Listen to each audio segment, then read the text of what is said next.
Maria Butina admitted today that when she was seeking to influence American politics, urging better relations between the U.S. and Russia, she was secretly acting at the direction of a Russian official, Alexander Torshin, a close ally of Vladimir Putin.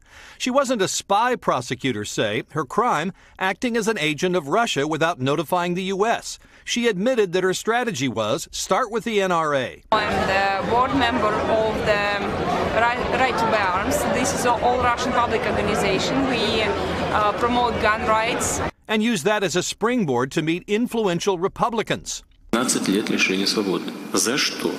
Vladimir Putin said this week that he asked the heads of all his intelligence services who she was and no one knew. A far cry from the Russian Foreign Ministry's tweets last summer calling her a political prisoner and urging the U.S. to free her.